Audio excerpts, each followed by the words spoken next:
Hello everyone, welcome to our YouTube channel Achievers of Science and Commerce. Myself Nishtha and I am going to teach you chemistry of class plus 2 today. In the last lecture we have started the chapter electrochemistry.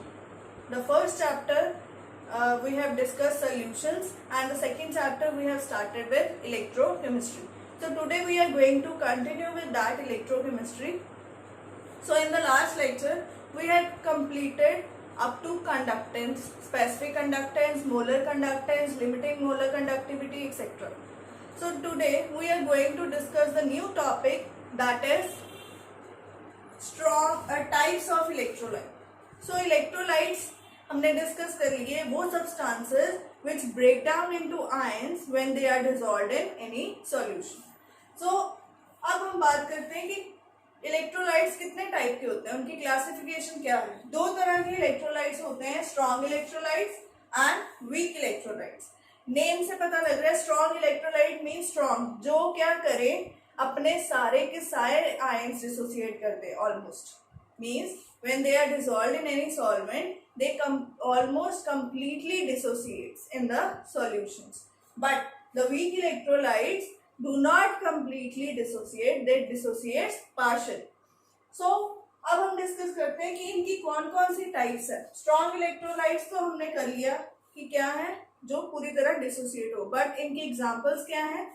Strong electrolyte की first example HCl, then H2SO4, NaCl, NaOH, KOH. These electrolytes easily breaks and they almost completely breaks during the solvation process.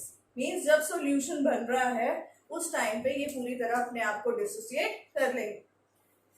जब ये dissociate कर लेंगे it means इनकी conductivity भी ज्यादा होगी, conductance ज्यादा होगी, क्योंकि ये क्या करेंगे, कंडक्ट करेंगे, क्योंकि ये सारे के सारे आयंस को तोड़ देंगे। बट जो वीक इलेक्ट्रोलाइट्स है इन केस में क्या होगा, ये पार्शियली डिसोसिएट होंगे। मीन्स कुछ मॉलिक्यूल डिसोसिएट हो जाएंगे, कुछ मॉलिक्यूल्स डिसोसिएट नहीं होंगे। फॉर एग्जाम्पल इसमें है acetic acid, zinc chloride, ammonium hydroxide. These are the examples of weak electrolytes.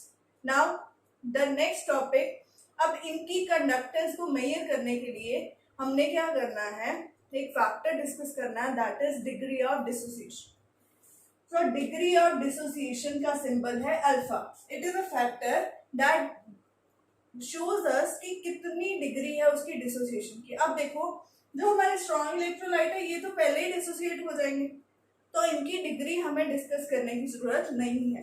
तो ये जो फॉर्मूले हम इसके डिस्कस करेंगे डिग्री ऑफ डिसोसिएशन के, it will be only for the weak electrolytes because they do not completely dissociate. अब जो अल्फा है डिग्री ऑफ डिसोसिएशन, आप इसको डिग्री ऑफ आयनाइजेशन भी बोल सकते हो। हम इसको यूज क्यों करते हैं, ताकि हमें पता लगे कि कितने आयंस डिसोसिएट हो गए और कितनी कंडक्टेंस वैल्यू जो है उसकी आई। अब इसका फॉर्मूला है lambda M C upon lambda M nought. इसका क्या मतलब, अब जो स्ट्रॉन्ग इलेक्ट्रोलाइट है ये तो अपनी कंसंट्रेशन पे क्या करेंगे, डिसोसिएट हो जाएंगे जैसे भी हैं। बट जो वीक इलेक्ट्रोलाइट है जैसे जैसे हम इनमें डाइल्यूशन करी जाएंगे, इसमें वाटर ऐड करी जाएंगे, उतने ही आयंस में डिसोसिएट होते जाएंगे। इसका क्या मतलब है, एट लिमिटिंग मोलर कंडक्टिविटी, जो हमने लास्ट लेक्चर में डिस्कस की थी, you can watch that to understand. At limiting molar conductivity the conductivity of weak electrolytes will be maximum, सबसे ज्यादा होगी। क्यों, क्योंकि जब हमारे कंडक्टेंस कर रहे हैं, मॉलिक्यूल्स कंडक्ट कर रहे हैं, इलेक्ट्रोलाइट कंडक्ट कर रहे हैं, बट जब हम उसमें इनफाइनाइट डाइल्यूशन करते जाएंगे तब क्या होगा, उसकी कंडक्टेंस मैक्सिमम हो जाएगी। That is called limiting molar conductivity, जिसको हम बोल रहे थे। अब इसका फॉर्मूला क्या है, lambda M C. Lambda M C का मतलब molar conductivity at any concentration upon limiting molar conductivity. तो हमने मोलर कंडक्टिविटी सिंपल की थी, वो ऊपर आएगी और लिमिटिंग मोलर कंडक्टिविटी की वैल्यू नीचे आएगी। क्लियर ना। अब अगर हम एसिड्स की बात करें, इसमें अब कुछ एसिड्स भी हैं स्ट्रॉन्ग, इसमें भी है एसिड। अगर हम एसिड्स की बात करें तो हमने +1 क्लास के एक फॉर्मूला किया था, dissociation constant of an acid, that is Ka, that is equal to C alpha square upon 1 minus alpha. So यहाँ पे अल्फा क्या था, डिग्री ऑफ डिसोसिएशन, सी क्या थी, कॉन्सेंट्रेशन। सो अल्फा की वैल्यू यहाँ से निकाल के हम डिग्री ऑफ डिसोसिएशन की वैल्यू निकालेंगे पहले, फिर हम डिसोसिएशन कांस्टेंट दैट इज के ए की वैल्यू यहाँ पे कैलकुलेट कर सकते। तो इनमें कंफ्यूजन नहीं क्रिएट करनी, it is a dissociation constant and this is degree of dissociation. तो ये तो आगे अल्फा की बात। अब जो हमारे स्ट्रॉन्ग इलेक्ट्रोलाइट्स है दे कंप्लीटली डिसोसिएट, मतलब कि इन दोनों वैल्यूज दोनों सेम ही रहेंगी, चाहे आप इनफाइनाइट डिल्यूशन कर लो चाहे डिल्यूशन ना करो, उसकी कंडक्टिविटी वैल्यू जो है वो सेम ही रहनी है। जब ये दोनों चीजें सेम होगी तो अल्फा की वैल्यू क्या होगी, 1। So for strong electrolyte the alpha will be equal to 1, but for weak electrolyte alpha will always be less than 1। Why less than 1? Because इसकी वैल्यू इससे ज्यादा होगी। जब इसकी वैल्यू इससे ज्यादा होगी, डिनोमिनेटर ज्यादा है, तो ये 0 पॉइंट समथिंग में आएगी, लेस देन 1। So alpha की value will always be less than 1 for weak electrolytes. So this was about strong electrolytes and weak electrolytes. अब हम डिस्कस करते हैं कि इनकी कॉन्सेंट्रेशंस के साथ इनका क्या इफेक्ट पड़ता है इसकी कंडक्टेंस का। So variation of molar conductance with concentration. So first हम डिस्कस करेंगे for strong electrolyte.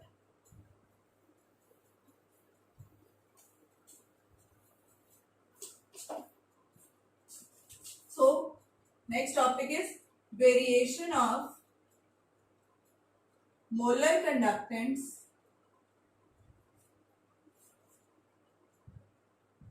with concentration.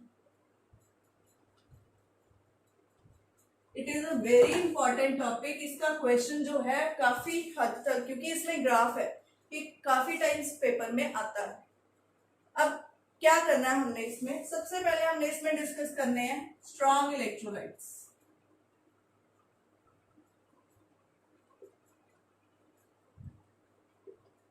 अब देखो, वेरिएशन को मेजर करने के लिए स्ट्रॉन्ग इलेक्ट्रोलाइट्स को, उनकी वेरिएशन को मेजर करने के लिए कि कंडक्टेंस की कंसंट्रेशन के साथ क्या रिलेशन हो सकता है, उसके लिए एक इक्वेशन है डिबाय हकर ऑनसेगर इक्वेशन।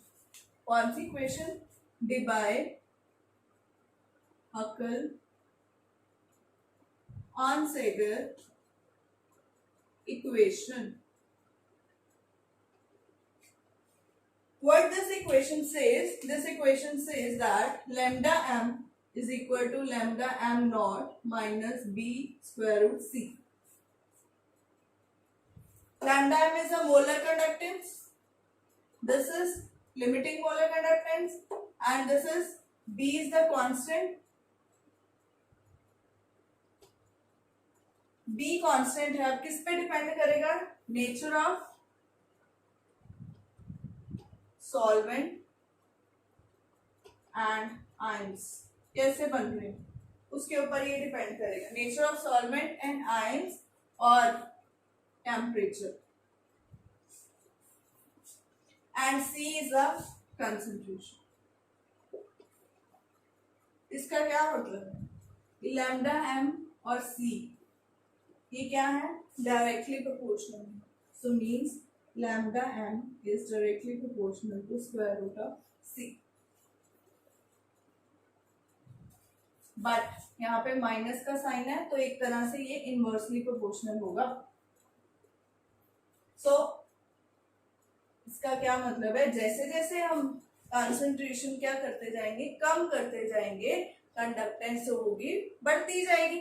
अगर हम इसका ग्राफ देखें स्ट्रॉन्ग इलेक्ट्रोलाइट्स का, तो अगर हम इधर अंडर C ले ले, इधर लैम्डा m ले ले, इस तरह का ग्राफ है।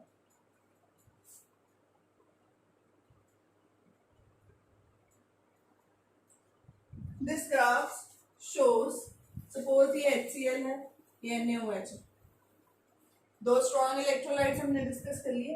अब यहाँ पे अगर हम इसको एक्सटेंड करते हैं, यहाँ पे ये जो मैक्सिमम वैल्यू है that is lambda m not, maximum value. that is limiting molar conductivity, that is at infinite dilution. Infinite dilution कब होती है? जब concentration almost reaches to zero, जब जीरो के पास कंसंट्रेशन पहुंच जाए, इतना का हमने उसमें सॉल्वेंट ऐड कर दिया कि उसकी concentration nearly approaches to zero, तो उसको हम क्या बोलेंगे? उस टाइम पे जो मोलर कंडक्टेंस होगी that will be limiting molar conductance. Clear? अब आप यहाँ पे देख सकते हो कि NaOH और का कंसंट्रेशन के साथ कोई खास इफेक्ट नहीं पड़ रहा, थोड़ा सा तो पड़ेगा. यहाँ पे अब क्या थी? कंसंट्रेशन ज्यादा थी, तो मोलर कंडक्टेंस की वैल्यू क्या थी? कम, इतनी थी. जैसे जैसे हम कंसंट्रेशन कम करते जाएंगे, इधर आते जाएंगे, ये वैल्यू बढ़ती जा रही है, बट इतना ज्यादा राइज नहीं हो रहा. क्यों? क्योंकि यहाँ पे इसकी कंडक्टेंस में डिल्यूशन के साथ कोई खास इफेक्ट नहीं पड़ेगा, क्योंकि ये स्ट्रॉन्ग इलेक्ट्रोलाइट है. ये स्ट्रॉन्ग इलेक्ट्रोलाइट है, इसने जितने आयंस एसोसिएट करने हैं इसने करते जाना अपना धीरे धीरे, बट थोड़ा सा इफेक्ट होगा, थोड़ी सी इंक्रीज होगी. सो इसलिए इस ग्राफ में थोड़ा सा राइज आएगा. So this is the graph for strong electrolytes. But क्या होगा यहाँ पे? एट हायर कंसंट्रेशन क्या होगा? इंटरआयनिक इंटरेक्शन ज्यादा होगी. जितनी इंटरआयनिक इंटरेक्शन ज्यादा होगी, कंडक्टेंस की वैल्यू उतनी ही कम होगी. बट जैसे जैसे हम डिल्यूशन करते जाएंगे, आयंस दूर दूर जाएंगे, दूर दूर जाएंगे, तो कंडक्टेंस की वैल्यू बढ़ेगी, but at very small rate, because they are strong electrolytes. But अगर हम बात करते हैं वीक इलेक्ट्रोलाइट्स की, फिर क्या होगा? In case of weak electrolytes, the graph will be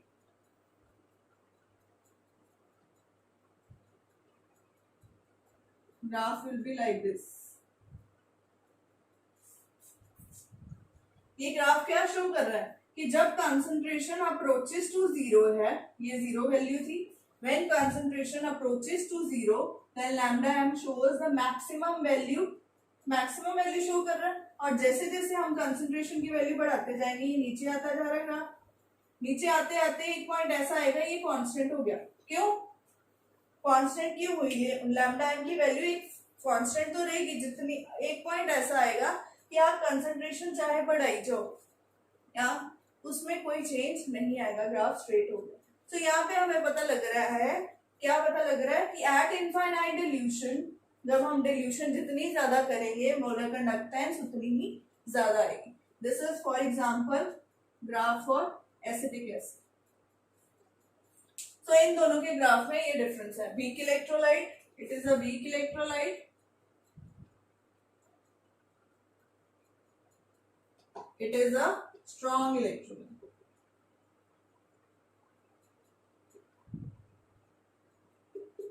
So these graphs you can note down.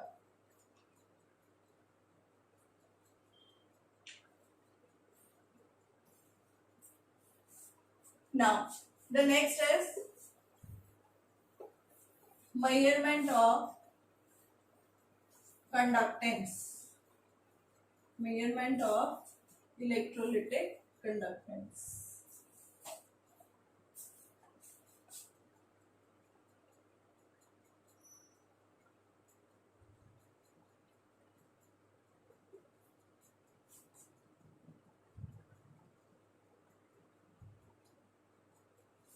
अब इलेक्ट्रोलिटिक कंडक्टेंस, इसका क्या मतलब है? जी. क्या हमें पता है? जी जो है that is equal to reciprocal of resistance, ये हमें पता है. अब इसको निकालने के लिए हमें रेजिस्टेंस निकालने के मेथड्स आने चाहिए. उसके लिए एक है हमारा व्हीटस्टोन ब्रिज. ये आपने फिजिक्स में भी पढ़ा होगा, व्हीटस्टोन ब्रिज. अब व्हीटस्टोन ब्रिज में क्या होता है?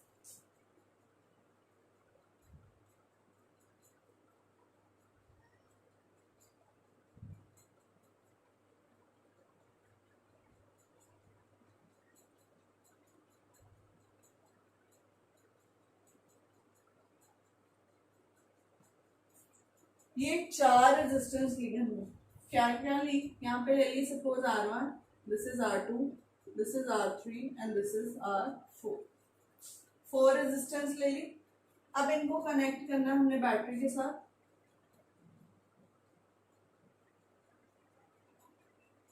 यहाँ पे सपोज की लगाई, बैटरी कनेक्ट कर।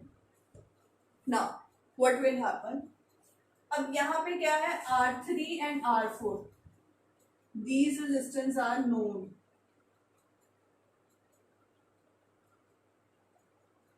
R3 और R4 की वैल्यू नोन है, R1 की वैल्यू है अननोन,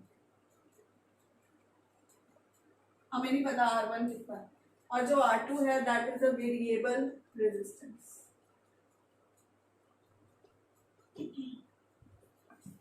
ये 4 रेजिस्टेंस हमने कनेक्ट की इन द व्हीटस्टोन ब्रिज। अब इनके बीच में एक P पॉइंट ले लेंगे, सपोज ये P क्या है, earphone.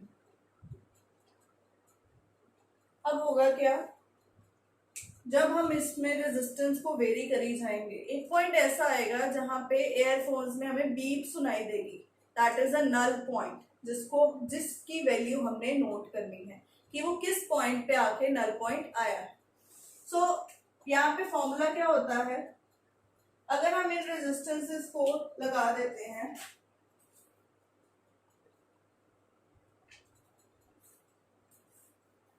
R1 upon R2 will be equal to R3 upon R4।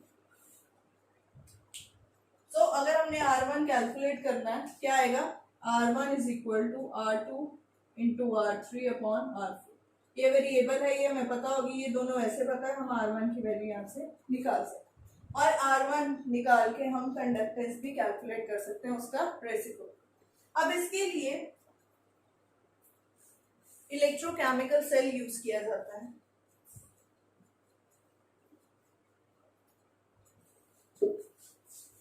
Electrochemical cell नहीं, उसको वो अभी हमने नेक्स्ट डिस्कस करना है।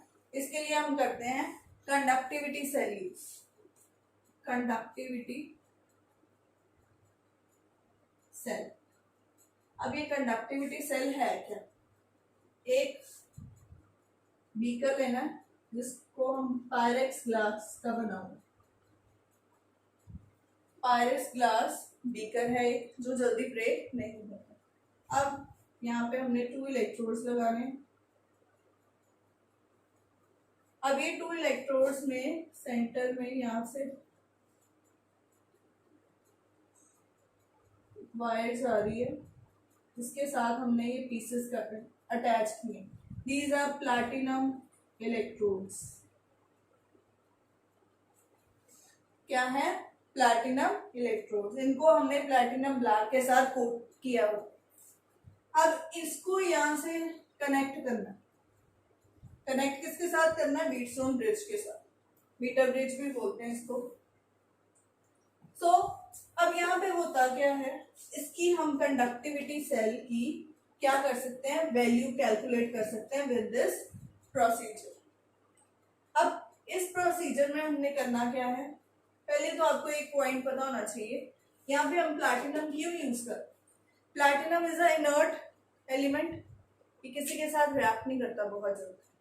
सो मीन्स यहाँ पे हमने प्लैटिनम इसलिए करवाया है कि यहाँ पे इलेक्ट्रोलिसिस ना हो जाए। इलेक्ट्रोलिसिस होगी, इसका मतलब उसकी कंसंट्रेशन में चेंज आ जाएगा। जब कंसंट्रेशन में चेंज आएगा तो कंसंट्रेशन के साथ कंडक्टेंस तो अपने आप चेंज हो जाएगी, जो लास्ट हमने डिस्कस किया, variation of conductance with concentration. So हमने कंसंट्रेशन को चेंज नहीं करना। अगर कंसंट्रेशन चेंज हो जाती है तो उसको हम बोलते हैं पोलराइजेशन इफेक्ट। सो पोलराइजेशन इफेक्ट को प्रिवेंट करने के लिए हमने क्या क्या चीजें करनी है, यहाँ पे 2 चीजें करनी है।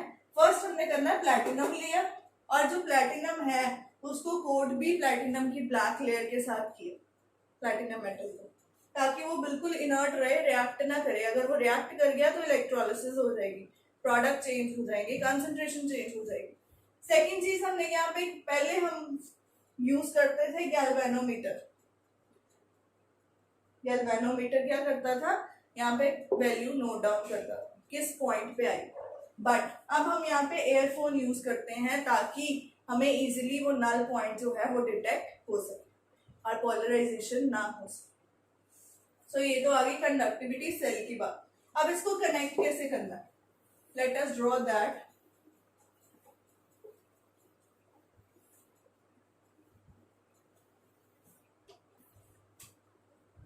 होता क्या है,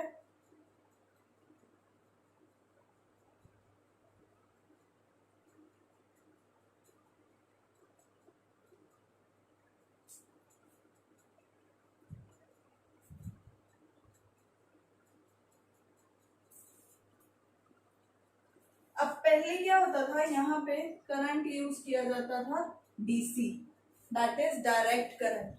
अगर हम डायरेक्ट करंट यूज करते हैं तो पोलराइजेशन हो जाती है। पोलराइजेशन मतलब क्या होता है, पोलराइजेशन इलेक्ट्रोलिसिस हो जाएगी, कंसंट्रेशन चेंज हो जाएगी, प्रोडक्ट्स बदल जाएंगे। सो डायरेक्ट करंट को रिप्लेस कर दिया गया किससे, ऑल्टरनेटिव करंट, जिसको हम एसी बोलते हैं। सो डायरेक्ट करंट को हमने एसी से रिप्लेस कर दिया।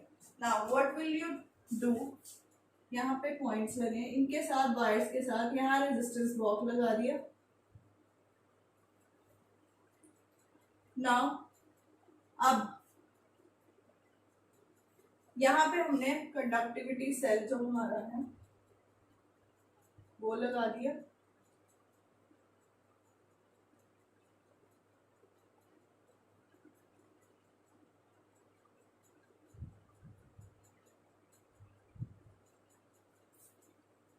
अब इसको कनेक्ट करना है वायर्स के साथ, एक ये कर दिया हमने कनेक्ट, दूसरा इस टर्मिनल को वायर के साथ इसके साथ कनेक्ट किया।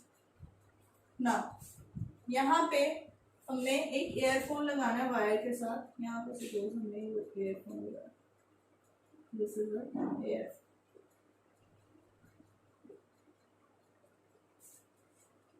अब ये ईयरफोन की मूवमेंट करेंगे हम, यहाँ पे ये इसको हम 1 मीटर लेंथ लेते हैं, तो इसका नाम मीटर ब्रिज भी है। यहाँ पे मूव कराएंगे ईयरफोन को इस वायर को, जब हम मूव कराएंगे तो एक पॉइंट ऐसा आएगा, ईयरफोन में बीप की आवाज आएगी जिससे नल पॉइंट डिटेक्ट हो जाएगा। अब सपोज ये नल पॉइंट है, ये नल पॉइंट है अगर, तो A B C, A B length of the wire, B C length of the wire, इस तरह से हम क्या कर सकते हैं, रेजिस्टेंस की हेल्प से उसको कैलकुलेट कर सकते हैं।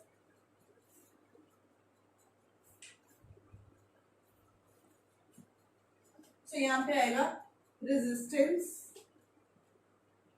आर, तो यहाँ पे हमने बॉक्स में ली variable upon resistance of solution, इस सॉल्यूशन की resistance is equal to length of A B upon length of B C. तो यहां से हम कैलकुलेट कर सकते हैं किसकी, हमने क्या निकालना है, कंडक्टेंस ऑफ सॉल्यूशन। तो अगर 1/r यहाँ पे आएगा, इसी फॉर्मूला से हम कंडक्टेंस कैलकुलेट कर सकते हैं।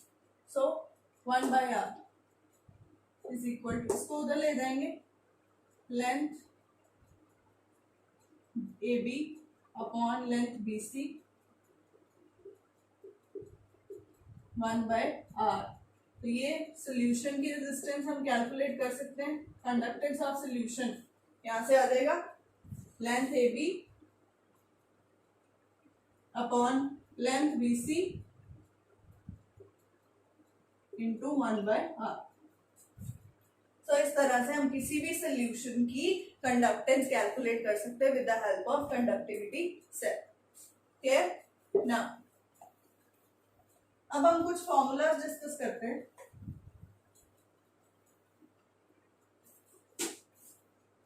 हमें पता है जो स्पेसिफिक कंडक्टेंस है, जिसको हम क्या बोलते हैं, conductivity, that is equal to 1/ρ reciprocal of resistivity. और रेजिस्टिविटी किसके इक्वल थी, हमने किया था R is equal to rho L upon A। तो यहां से रेजिस्टिविटी की वैल्यू निकाल सकते हैं, R A अपॉन L, यहां पे पुट करेंगे 1 upon R A into L। तो यहाँ पे क्या आ गया, 1/r into L over A।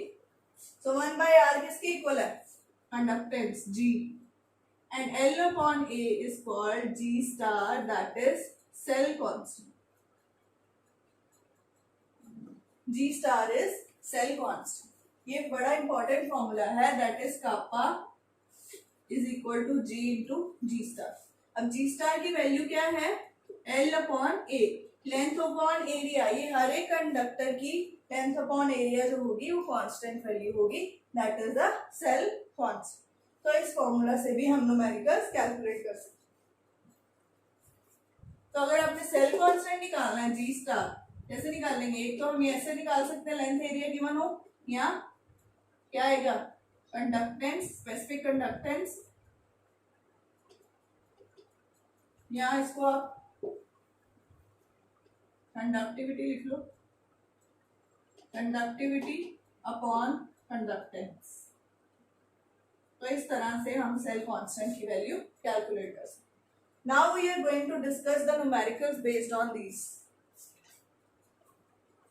उससे पहले एक यहाँ पे हमने कंडक्टिविटी सेल लिया, उसमें हम स्पेशलाइज्ड वाटर यूज करते हैं, that is the conductivity water.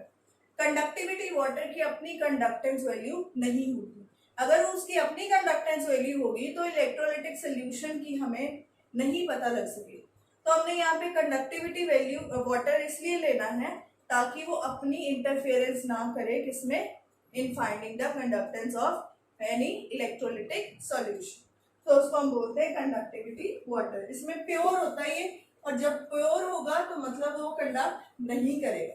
जैसे हम बोलते हैं distilled water do not conduct electricity. Why? Because it is pure, उसमें कोई आयंस नहीं है जो मूव करेंगे. अब हम न्यूमेरिकल्स पे आते हैं. Let us discuss.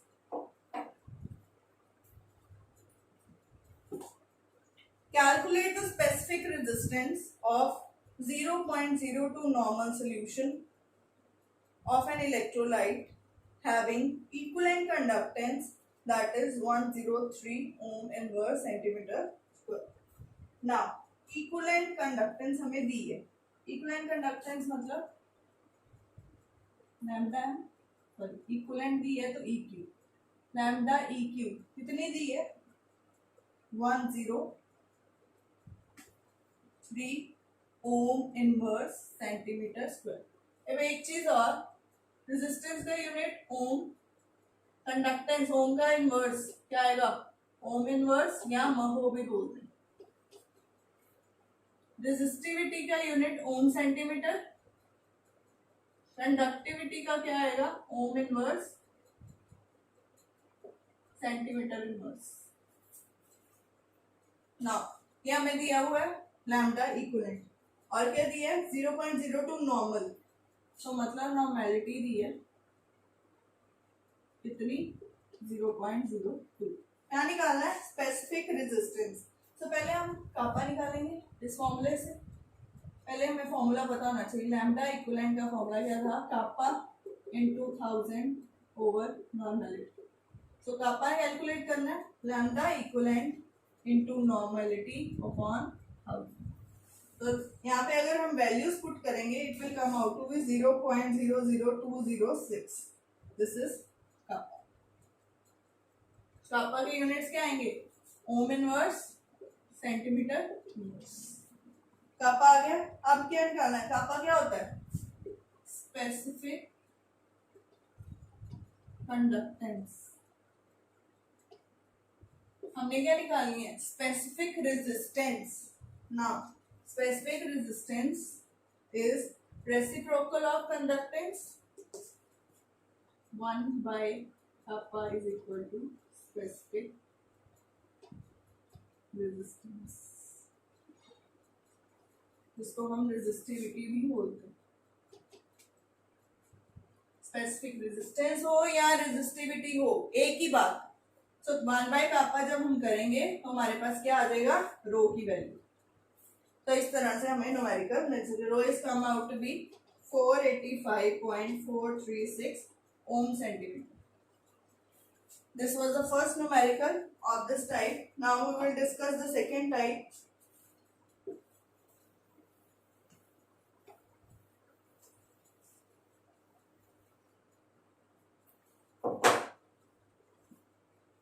और 0.05 मोलर NaOH सोल्यूशन. तो मोलैरिटी दी है 0.05.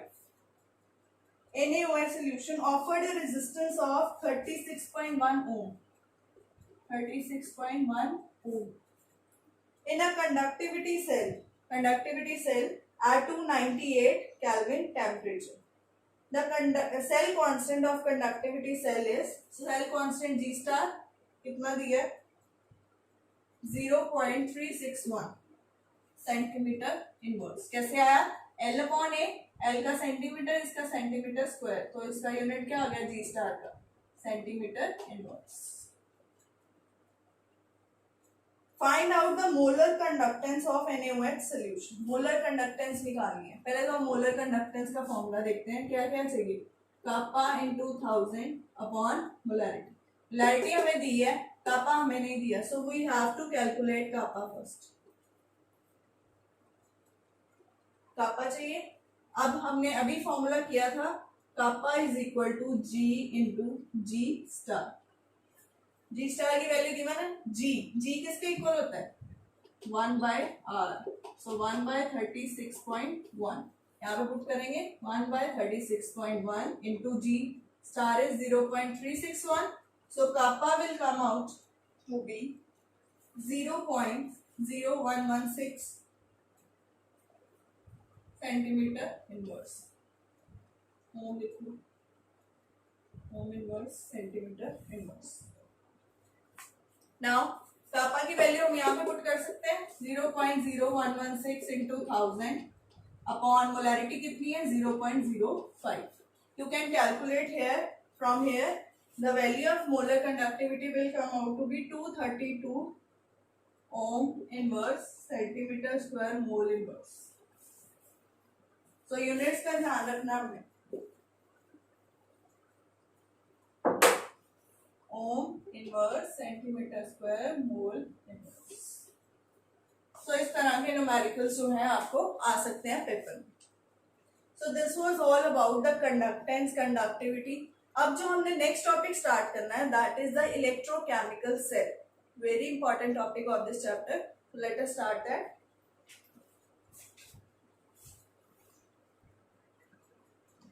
सो वो स्टार्ट हम नेक्स्ट लेक्चर में करेंगे दैट इज इलेक्ट्रोकेमिकल सेल. वो डिटेल में हम नेक्स्ट लेक्चर में डिस्कस करेंगे. Till then thank you so much for watching my video. Keep liking and sharing it with your friends. And if you have not subscribe our channel yet please do subscribe. Send me any query related to the topic in the comment box. Thank you.